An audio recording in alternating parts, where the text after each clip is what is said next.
अभी समय पर हो रही है। हर साल से ज़रूर कुछ 15-20 दिन लेट है, लेकिन समय पर हो रही है।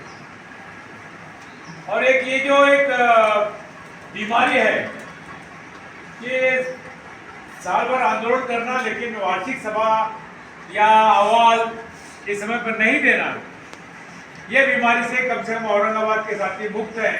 मैं इसकी गवाही देता हूँ, क्योंकि औरंगाबाद में का जो सारा हिसाब किताब जो है हमारे कार्यालय में आता है, और वो हिसाब से मालूम है कि उनके यहाँ से बराबर समय पर जो है वो आता है। दोस्तों, आज तो डॉक्टर भी हैं कॉमेंट शुक्ला, जो ESI के एक्सपर्ट हैं, तो ये सारे कॉमेंट आपको बात करेंगे। मुझे एक मीटिंग में जाना है, मैं वापस जाकर आऊँगा।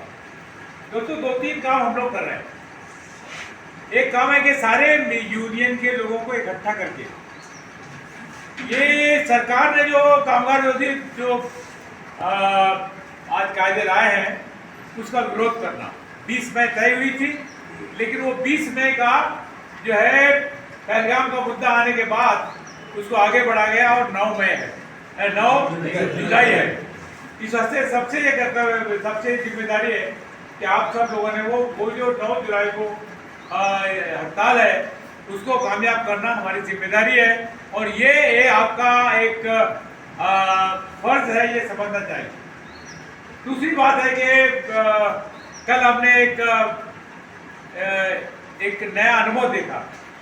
सारे भारत में हम लोगों ने फिलिस्तीन और उसकी लड़ाई करने वाले, वहाँ के लड़ने वाले लोग हैं, और जिन पर अत्याचार हो रहा है, जहाँ पे औरतें बच्चे सारे भूख से मर रहे हैं। करीब 50,000 से ज़्यादा लोग जो है वो मर चुके हैं। आज उन्हें खाने को भी खाना नहीं है, और घेराबंदी करके जेल में रखा हुआ है। समझो वो जेल ही है जहाँ वहाँ कुछ नहीं आ सकता, पानी भी नहीं आ सकता, ऐसी हालत है। तो उसके खिलाफ जो आंदोलन किया सारे हिंदुस्तान पे, तो वो आंदोलन जो है उसमें एक नया अनुभव है।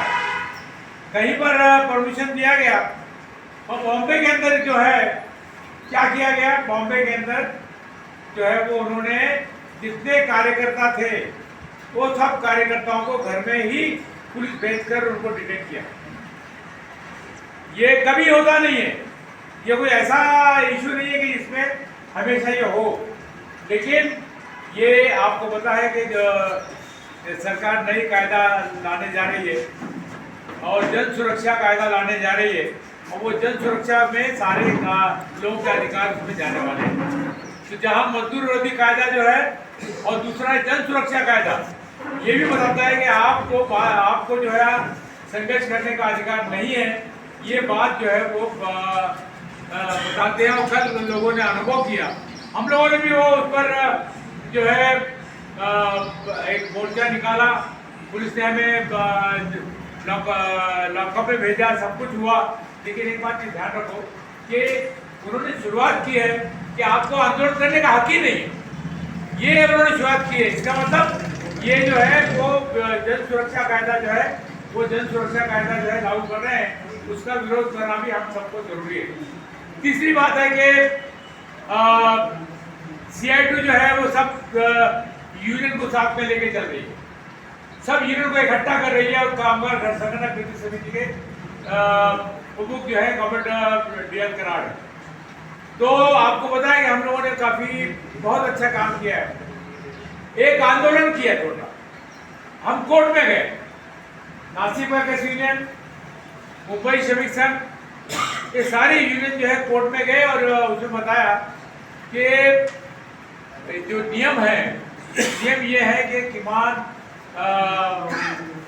वेतन कायदा हर 5 साल में उसका जो है उसमें तब्दीली आनी चाहिए, ये नियम है, और उसका उल्लेख कायदे में है। और वो कायदे की बुक भी देखोगे तो कौन सा मिनिमम वेज कब हुआ ये भी उसमें लिखा रहता है, लेकिन उन्होंने 10 साल से किया नहीं था। हाईकोर्ट में गए हम, हाईकोर्ट में जाने का मतलब 1 लाख रुपया खर्च होता है। नासिक यूनियन भी गई, और हमारी यूनियन भी गई, और उसके बाद जो है वहाँ काफ़ी कोशिश की, आंदोलन हुआ, वो कोर्ट का फैसला आने के पहले सरकार को लगा ये कोर्ट अब तो हम लोगों ने 10 साल का मांगा था, एक साल का नहीं, ये 5 साल का नहीं, 10 साल का रिवीजन हमको देना चाहिए। लेकिन उन्होंने बाद में मिनिमम वेज बढ़ाया और बढ़ाकर लोगों को दिया। और आपको पता है कि मिनिमम वेज जो है वो अभी कम से कम हर कंपनी में जहाँ काम करने वाले मजदूर हैं उसको 3,000 से लेके 5,000 तक का मिनिमम वेज बढ़ा हुआ है।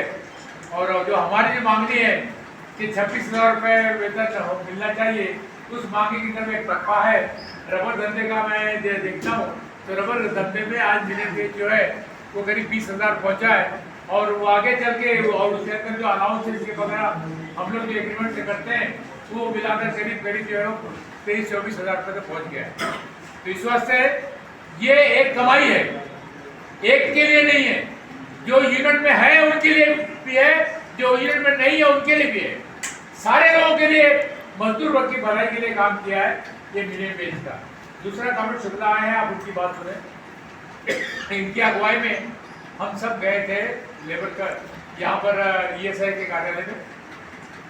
और जो ESI का जो मामला है, ESI ऐसी स्कीम है जो पूरे परिवार की देखरेख करती है। वो ऐसी स्कीम है, वो स्कीम में ऐसे लाभ हैं, लेकिन आज उस स्कीम का जो है 12 बजा दिया है। वो स्कीम जो है लोग चाहते हैं कि उसी स्कीम से बाहर निकल जाए उसका, लेकिन हम लोगों ने कोशिश किया है कि वो स्कीम जो है बनी रहे और आगे अच्छी चले।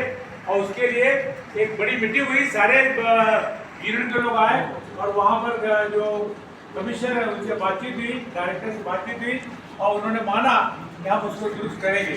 और दुरुस्त करने के बाद पहला जो काम जो है हम लोगों ने ये किया है कि ESI का जो नया जो उसमें क्या कमी है और क्या दुरुस्त करना चाहिए, सारी बातें जो इसके अंदर की है।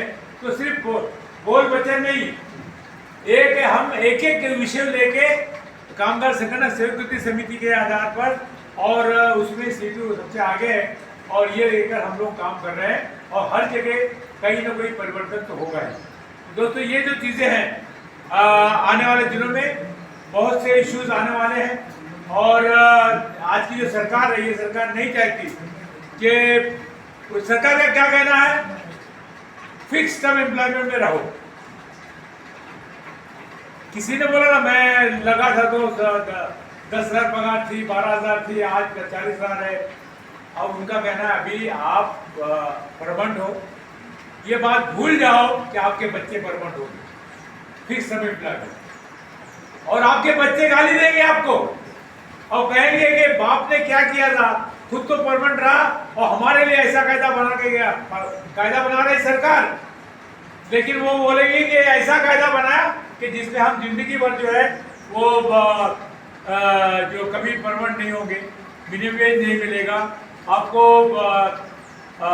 कोई भी ऐसी नौकरी नहीं मिलेगी जिसमें आपकी प्रगति हो या सुविधाएं प्राप्त हो। 18,000 आपका अगर हो गया, 18,000 आपका वेतन हो गया तो आपको कोई कायदा लागू नहीं होगा, कहीं पर भी आप जा नहीं सकोगे। ये सारी बातें हैं। तो ये जो चीज़ें हैं इसके बारे में बहुत ज़रूरी है कि हम सब लोग मिलकर इसको संघर्ष करें और वो संघर्ष को कामयाब बनाना हमारा कर्तव्य है। हम उसके बारे में डिटेल जो है वो मीटिंग में वो बात रखते हैं। लेकिन आपके यहाँ भी अगर किसी समिति की मीटिंग या जॉइंट मीटिंग होगी, उस मीटिंग में क्या क्या तब्दीली सरकार ला रही है और हमें क्या करना चाहिए, सारी बातें उसमें रखी जाएंगी और फिर उसमें भाग लेना जरूरी है।